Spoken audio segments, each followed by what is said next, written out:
Bien, bonjour et bienvenue pour ce grand théma CIO le monde informatique sur le monde hybride et multi-cloud. Et nous allons parler aujourd'hui de géopolitique du numérique, géopolitique du cloud. Nous allons parler souveraineté, nous allons parler cybersécurité. Les cartes sont en train de se rejouer aujourd'hui. Pour en parler, j'ai le plaisir d'accueillir Franck de Cloquement, qui est donc spécialiste, expert d'intelligence stratégique. Vous êtes aussi professeur et auteur. Vous intervenez notamment régulièrement dans les pages d'Atlantico. Et là, pour en parler, vous intervenez dans un livre qui s'appelle Géopolitique du XXIe siècle et vous animez, on peut dire, un chapitre sur la cyber, le quantique, l'intelligence artificielle vers une bascule géopolitique majeure. Bonjour Franck. Bonjour. Alors, c'est vrai que les cartes sont en train de se rejouer aujourd'hui. On voit les conflits, les réglementations qui sont en train de changer. Le monde devient incertain et on assiste à un vrai changement de paradigme. Alors lequel ? Exactement, le monde devient très incertain, les géopolitiques changent à grands pas et les cartes sont en train de se rebattre. Alors on a la partie militaire, effectivement, où il y a de l'hybridité, c'est-à-dire qu'en fait ce qui est peut-être civil un jour peut devenir militaire le lendemain, exemple des drones. Les parties IA, l'intelligence artificielle, qui augmentent par exemple dans le cadre des attaques cyber la capacité des attaquants à démultiplier leurs forces, voire même à ubériser la manière de mener les attaques cyber. Et on a la partie défensive qui permet aussi d'augmenter la capacité à défendre des surfaces d'attaque par rapport à ce que peuvent faire des intelligences malveillantes, quelles qu'elles soient. Alors pour le coup, là, actuellement, c'est la Russie et ses proxys, mais pas uniquement. Et dans toute la criminalité organisée, qui parfois est mise à contribution par certains États, évidemment, c'est une opportunité de se garantir d'être plus efficace, en tout cas. Alors le monde change, le monde du numérique change, et du coup quel impact pour les entreprises? Vous dites là aujourd'hui on est en train de se dire oui voilà, on a des problématiques de maîtrise des coûts du cloud, vous dites c'est pas prêt de s'arrêter, on va voir les tarifs exploser, c'est inévitable. Alors il y a eu des changements effectivement avec des rachats. VMware a été racheté par Broadcom. On sait qu'effectivement la stratégie dite de vache à lait risque de tourner à plein. C'est-à-dire que pour l'instant, je ne vais pas dire que c'était Wall Street qui payait grosso modo la moindre cherté du cloud, mais il est possible que tout cela change parce qu'effectivement si cette stratégie évolue, les coûts vont évoluer. Et à mettre en effet ciseaux avec la partie également énergétique. C'est-à-dire que l'énergie en Europe coûte beaucoup plus cher, c'est moins le cas aux États-Unis, et que grosso modo, il va falloir faire effectivement une sorte d'arbitrage entre le cloud de sécurité dit souverain et la partie plutôt européenne qui, elle, coûte cher, mais oblige bien évidemment à une tarification qu'il faudra prendre en considération. Ça va être très compliqué, je pense, pour les directeurs des services informatiques. Ça va toucher toute la chaîne parce que les hausses des prix du côté des fournisseurs de cloud, tout à fait. Et après jusqu'en bout de chaîne aux services pour les consommateurs. Exactement. On n'est pas prêt de voir s'arrêter l'inflation. Tout à fait. Alors du coup, vous dites on va avoir un peu les systèmes cloud à deux vitesses, à de multiples vitesses, c'est-à-dire des services cloud sécurisés, de confiance, à des prix très élevés, et du tout venant, mais du tout venant avec les risques associés, beaucoup moins cher, quoi. Alors il y a des arbitrages effectivement avec une troisième voie. Les arbitrages, ça sera bien évidemment les données sécurisées, les données SecNum ou autres, qui devront être évidemment, si j'ose dire, prioritisées dans les clouds qui seraient effectivement sécurisés, donc à haute valeur ajoutée, avec des dispositifs très particuliers. Et pourquoi pas de la data moins sensible qui pourrait être effectivement externalisée, comme c'est le cas actuellement, vers des clouds peut-être de moindre coût, on va dire ça comme ça. Alors ça serait un arbitrage à faire. Et puis il y a la troisième solution qui consiste évidemment à rapatrier ces data. Alors encore faut-il que ça soit dans des coûts raisonnables, parce qu'effectivement le rapatriement de data n'est pas évident. Généralement les grands opérateurs font payer ce service assez cher, et en toute logique, on imagine qu'ils veuillent aussi conserver toutes ces affaires-là. Donc l'idée, c'est de ne pas rendre non plus trop simple cette migration, j'imagine. Donc cet arbitrage doit être fait, et ça stipule qu'à un moment, cet effet ciseau posera de gros problèmes budgétaires, particulièrement pour les entreprises qui ont décidé à l'époque de retransmettre leurs data pensant que ça serait du moindre coût. On nous avait promis l'aspect un peu tarifaire du cloud, la baisse de tarifs, on nous aurait menti. On nous aurait sans doute menti. Enfin, je pense que la géopolitique agit aussi, parce qu'effectivement le coût de l'énergie n'est plus le même, La situation géopolitique a changé, et dans le domaine cyber et dans les problématiques de cloud, la géopolitique a son importance. Pourquoi? Parce qu'elle conditionne en fait par l'essentiel, l'extérieur, si j'ose dire, la cloche du réel, elle conditionne bien évidemment en retour nos activités purement et bassement terrestres, commerciales, et que tout cela a des implications extrêmement tarifaires, extrêmement précises. Et on ne les voit pas forcément venir parce que les éléments de cette compréhension sont parfois parfois complexes. Pas compliqués, mais complexes. On a du mal à l'anticiper. C'est ça. Peut-être que l'IA pourra nous aider à y répondre. Vous avez parlé tout à l'heure de souveraineté. Alors c'est vrai que le mot souveraineté sur toutes les lèvres, pas simplement dans le numérique, on parle de souveraineté industrielle, voire de confiance. Alors quelles sont un peu vos définitions un peu de ces termes de souveraineté, de confiance? De quoi parle-t-on, Franck? Alors, effectivement, ces termes, en tout cas le terme de souveraineté, a été longtemps prononcé et l'est de plus en plus. C'est un terme qui a été assez galvaudé, jusqu'à parler, effectivement, faute de pouvoir assurer une forme de souveraineté, cloud de confiance ou la problématique de la confiance. Alors, j'en verrai tout à l'heure, effectivement, à la remarque d'Audiard, à l'époque, sur ces sujets, qui était une réplique assez connue. Dans le cave se rebiffe, grosso modo, tout ce qui a pu foirer dans le monde a toujours été fait sur la base de la confiance. C'est humoristique, mais... C'est la première fois qu'on cite Audiard. Audiard. L'intérêt est de dire qu'en réalité, cette problématique de la souveraineté et de la confiance, je dirais, s'interpénètrent, en tout cas se heurtent l'une l'autre. Pourquoi ? La souveraineté, c'est ce qui est en réalité le propre d'un État, c'est ce qu'il ne peut strictement pas retransmettre. Quand on parle de retransmettre un pouillème de sa souveraineté, c'est qu'on s'en déprend directement. Ça ne se délègue pas. On s'en délègue, exactement. Et donc on ne peut pas la récupérer, ou alors effectivement de haute lutte. En réalité, la souveraineté est le propre d'un État. Ce n'est pas le propre d'une entreprise, etc. Il y a des datas dites souveraines, mais c'est un abus de langage, en tout cas une façon un petit peu poétique de le dire. Cette souveraineté, c'est quelque chose qui fait que les datas sont en propre et appartiennent à l'entreprise et sont grosso modo de son ressort, mais complètement de son ressort. C'est de moins en moins le cas par le principe même du cloud. Le cloud, on le rappelle, c'est simplement le fait de retransmettre nos datas à un tiers. Donc, d'où le terme de confiance. Mais un tiers de confiance, oui. Exactement. Le tiers de confiance qui est rentré dans l'écosystème de nos discussions, de notre sémantique, le tiers de confiance est censé garantir, d'une certaine façon, le fait que les datas ne seront évidemment pas compromises, pas modifiées, pas corrompues, et qu'elles sont disponibles, et qu'en cas de crash éventuellement des dispositifs informatiques, ces datas puissent être sauvegardées, sécurisées, en les doublonnant, pourquoi pas. Et donc cela pose une question, c'est grosso modo... Irréversible. Exactement, tout à fait. Aussi en arrière. Ouais. Tout à fait. L'intérêt de cette confiance, c'est de créer des partenariats, c'est de se dire, voilà, on ne peut pas forcément conserver toutes les datas à domicile, ça coûte très cher, les coûts sont prohibitifs, et puis d'une certaine manière se pose aussi à la problématique des attaques cyber, c'est-à-dire qu'il faut aussi être très performant sur le plan de la cybersécurité, dès lors que ces datas pourraient être compromises. Quand vous donnez ça à un tiers dont c'est le métier, l'avantage, c'est qu'il peut, lui, déployer des moyens. Il est mieux armé que nous. Exactement. Que l'entreprise. Tout à fait. En théorie. Et donc, en théorie, exactement. Alors, quand le contexte géopolitique change, c'est-à-dire quand tout d'un coup, effectivement, des assaillants sur le plan mondial se déclarent guerre, la géopolitique, l'ambiance globale se modifie. Et elle se modifie en vertu des cyberattaques et de la pression des cyberattaques qui ne cessent d'augmenter.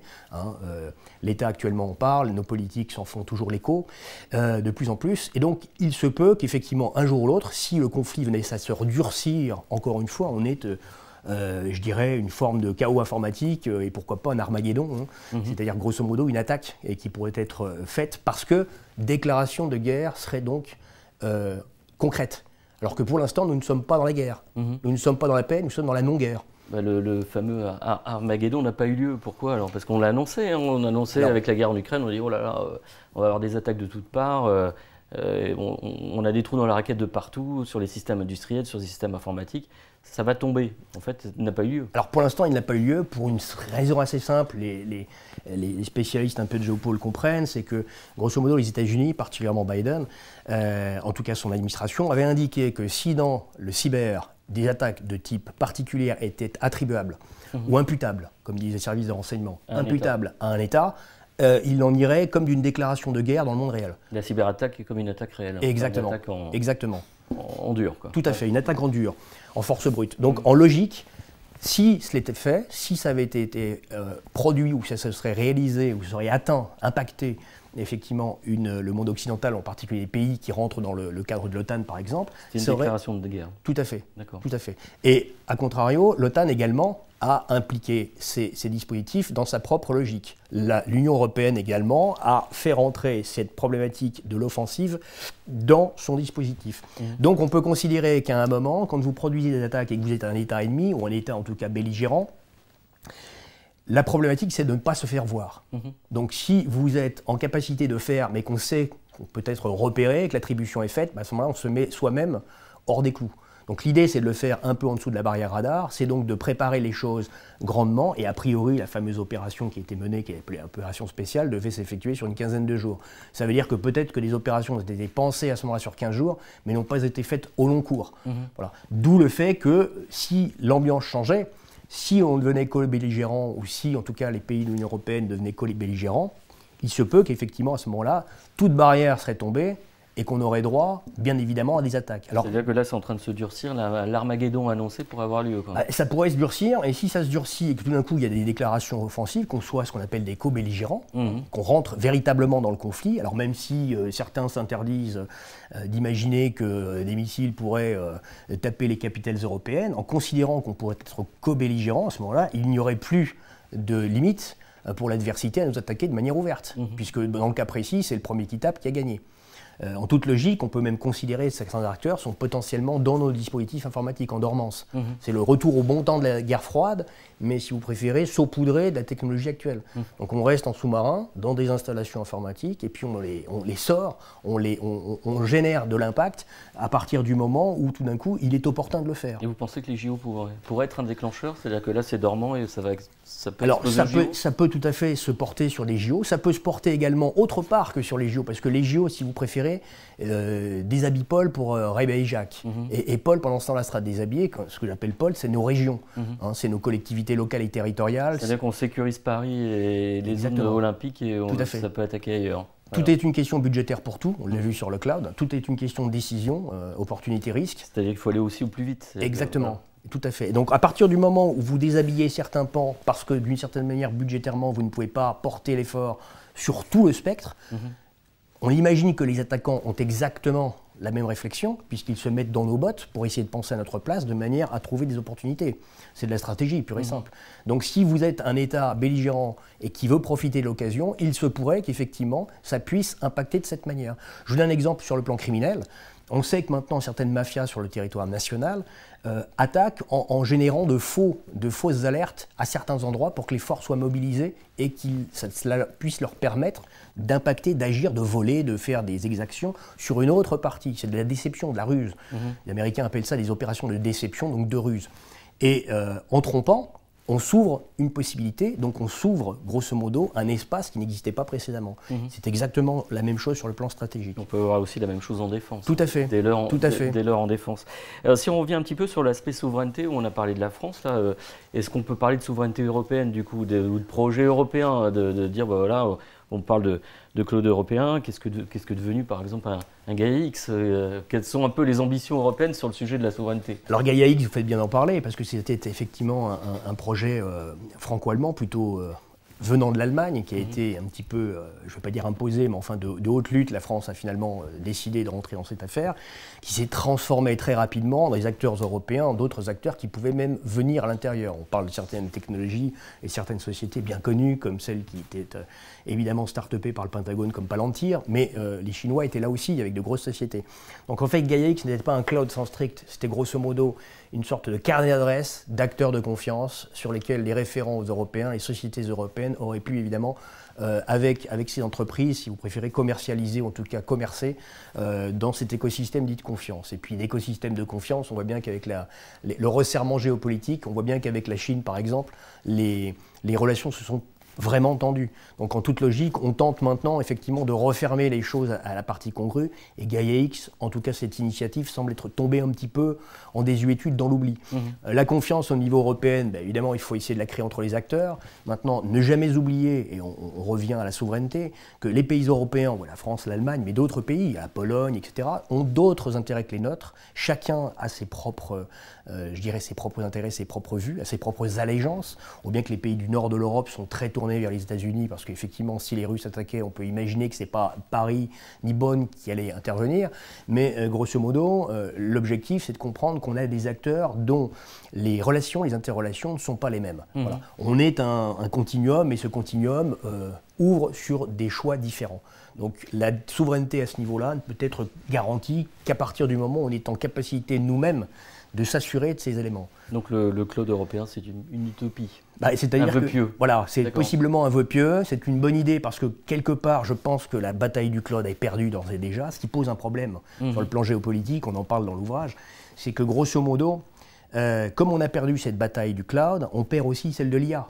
Parce que l'IA a besoin d'énormément de data. Il faut de la data. Il faut de la data, quantitativement et qualitativement, en quantité massive, et que pour l'instant, ces data, on ne les fait pas forcément. Nos intelligences artificielles, on pourrait se poser la question de certains derniers champions de la tech européenne et pourquoi pas française, où sont-ils partis faire travailler leurs data, sur quel type de data travaillent-ils? Et en l'occurrence, si c'est de la data européenne, sachant que la plupart des sociétés françaises sont rachetées par les sociétés anglo-saxonnes, on peut se poser la question de savoir qu'est-ce qui est récupéré dans l'écosystème, compte tenu de ces rachats potentiels. Alors on a vu un gros mouvement Move to Cloud engagé depuis quelques années, un peu une restructuration, une rationalisation par plaque des DSI, notamment sur des plaques géographiques. Là, les cartes on rejoue un peu le jeu. Est-ce qu'on voit un peu revenir, je dirais, un rapatriement des datas au niveau français, au niveau régional, voire même local? C'est-à-dire que c'est un peu un mouvement de balancier là, qui est en train de se créer. Est-ce que ça, du coup, c'est ce qu'il faut faire? Est-ce que c'est ce qui va nous protéger? Alors il faut y penser, je dirais, parce que quand on reprenait cette métaphore du conflit russe au départ, tout le monde ayant peur de l'Armageddon, beaucoup disaient, attendez, il y a quelque chose à faire simplement pour nous, tous, à titre individuel, pour être certain que nos datas personnelles, ceux de notre famille, nos photos, etc., toutes les problématiques que l'on a pu mettre sur ailleurs, il faudrait les rapatrier, se prendre finalement des disques durs soi-même, de 2, 3, 4 Tera, et puis être certain que on est une sauvegarde, on est un backup sécurisé qui ne soit pas propriété ou en tout cas extrapolé sur un cloud autre. Il en va de même, si vous préférez, par rapport à ce que les entreprises peuvent vivre. C'est-à-dire que le rapatriement est potentiellement envisageable, j'imagine, dans des questions de data souveraine ou sécurisée ou absolument sensibles, où il ne faut pas que ces data partent à l'extérieur. Alors, on rentre là-dedans les problématiques de chiffrement, on rentre la problématique qui consiste à dire que quand on envoie de la data chiffrée à l'extérieur, certes elle est chiffrée, mais quand vous voulez travailler dessus à distance, potentiellement il y a un risque. Et comme la problématique des algorithmes homomorphes pourra permettre, à terme, potentiellement, on l'espère, de travailler sur ces datas sans qu'elles ne soient, entre guillemets, potentiellement compromises par ceux qui les hébergent à distance. On n'en est pas encore là, mais ça peut arriver très vite. Évidemment, mieux vaut avoir à disposition ces datas-là. Sauf que ça a un coût. Ça signifie qu'il faut rapatrier, il faut remettre des installations en place. Il faut évidemment les chiffrer et il faut réussir à identifier quelles sont ces datas souveraines, confidentielles, je dirais soumises au secret, grosso modo, secret entreprise ou autre, et les déterminer de manière à bien les qualifier, parce que ça quantifie également le volume et l'argent et le budget à mettre en place là-dessus. Donc c'est quelque chose qui est en tout cas en ce moment envisagé par certaines entreprises. Je ne dis pas qu'il y a une espèce de mouvement global pour l'instant, mais c'est de toute façon quelque chose qui vraisemblablement est en train d'être pensé. Alors, une DSI aujourd'hui, la question n'est pas de savoir si elle va se faire attaquer, elle se fait attaquer, et à un moment donné, ça va marcher, elle sera victime d'un ransomware ou d'un autre type d'attaque. Donc c'est pas de savoir si ça va arriver, c'est quand. Les acteurs du numérique, pareil, on a vu plusieurs cas d'éditeurs de logiciels, même de solutions de cybersécurité se faire pirater. Ensuite, si on parle de ces tiers de confiance, si on prend maintenant des IA au service des cyberattaquants, si on parle de quantique aussi, des attaques boostées peut-être demain au quantique, la question n'est pas savoir si ces tiers de confiance vont se faire attaquer, ils sont attaqués, mais quand et quand est-ce que ça va tomber. Donc on se dit, mais voilà, c'est qu'à un moment donné, nos data ne seront plus protégées. Est-ce que l'urgence, c'est de dire, voilà, à un moment donné, il ne va pas falloir, pas la totalité, mais dire qu'il faut savoir débrancher une partie du système d'information, une partie de ces données, ou de vivre en autarcie, en autonomie. Est-ce qu'il n'est pas urgent de débrancher? C'est très intéressant parce que je vais faire une vision satellite pour revenir à nos affaires terrestres. Grosso modo, ce qui se passe, c'est qu'on considérait que le World Wide Web, le web était ouvert, un système planétaire mondial. Actuellement, on voit qu'il y a une déglobalisation. Ça a été envisagé par Trump à l'époque, mais on voit qu'avec la Chine est en train de se cantonner. On fait presque des intranets terrestres. Hein. La Russie a tenté, la Chine le fait concrètement parce que ses infrastructures le permettaient. On voit que les Américains, par rapport à l'IA, se disent qu'il y a certaines formes d'IA qu'on ne va pas lâcher comme ça et on ne va pas les mettre sur le marché. Et puis il y a aussi le sourcing des matières premières, parce que faut-il encore alimenter les machines. Le web, hein, on le rappelle pour tous ceux qui nous écoutent, grosso modo c'est les 3 couches. Hein. C'est la couche matérielle, des infrastructures, la couche logicielle, les machines parlant entre elles, et puis la machine en interaction avec l'humain entre le clavier et effectivement le siège, et puis la troisième partie qui est le sémantique.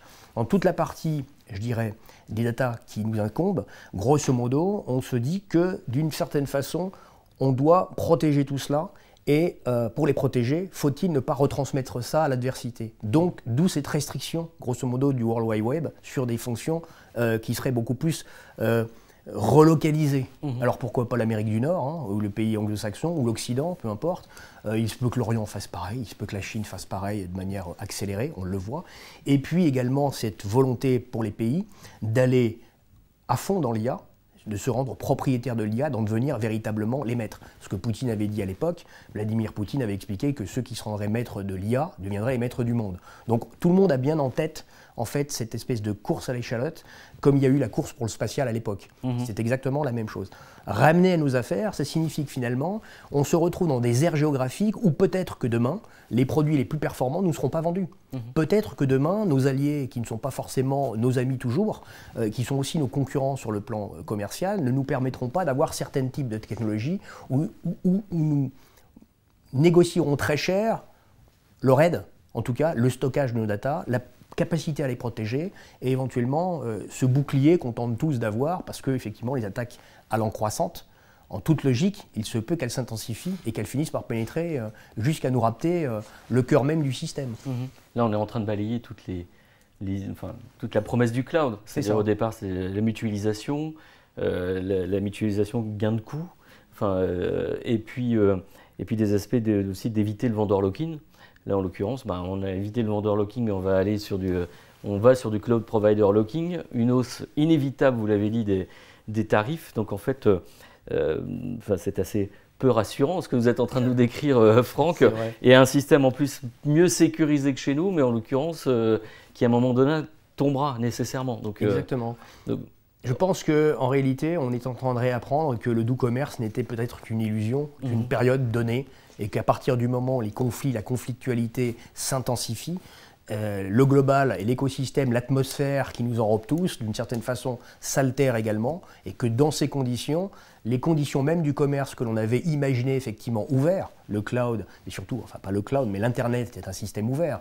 Ce qui amène effectivement à toutes les potentialités d'attaque, c'est que ça n'a jamais été pensé comme un système, même si au départ c'était ARPANET et donc militaire, ensuite ça n'a jamais été pensé comme un système qui devait grosso modo faire attention à des actions offensives, à des intelligences malveillantes qui pourraient utiliser ce vecteur pour bien évidemment ou pénétrer nos défenses, ou utiliser grosso modo nos ressources, parce que l'objectif étant des objectifs de puissance. Et on le voit sur les attaques informatiques, on a plusieurs types d'attaques, entre le hacker dans son coin, le sportif qui se la joue effectivement pour réussir, et puis... il n'y en a plus beaucoup. Hein. Voilà. Il y en a encore eu dernièrement avec... Il y en a. Exactement. Avec France Travail. France Travail, apparemment 3 jeunes. Mais il se peut que ces jeunes-là, parce que c'est tout, par exemple, le problème d'une enquête, c'est est-ce que ces jeunes ne sont pas manipulés derrière? Est-ce que ces jeunes ne sont pas utilisés dans le cadre plus global de réseaux criminels pour lesquels ils n'ont pas forcément conscience de participer d'un collectif? Parce qu'effectivement, les gens attaquent maintenant, enfin en tout cas cet écosystème-là, attaquent en meute. Donc pour que ça soit coordonné, il faut que ça soit effectivement pensé dès le départ. Et puis les États, qui sont en rattrapage de puissance et qui ont une velléité, une volonté d'aller taper en face pour récupérer éventuellement de l'information ou pour déstabiliser. Parce qu'on le pense aussi, il est possible que les attaques, en particulier l'Armageddon dont nous parlions tout à l'heure, s'effectuent sur le fait de défacer complètement, de détruire littéralement les données. Imaginez que demain matin on se réveille tous sans sécu, sans point d'impôt, sans information qui cartographie littéralement notre historique personnel, ou ceux de nos proches ou de notre famille. Il y aurait un véritable problème en termes de suivi administratif. D'accord. Et les cyberattaques ne viennent pas forcément que des autres. Exactement, exactement. Très bien, merci Franck. En tout cas, nous avions la tête dans les nuages, vous nous avez remis les pieds sur terre. Merci à vous. Merci. Et nous, on se donne rendez-vous pour la suite de ce grand thème CIO Monde Informatique sur le monde hybride, le multi-cloud, avec les problématiques de géopolitique, de souveraineté et de cybersécurité.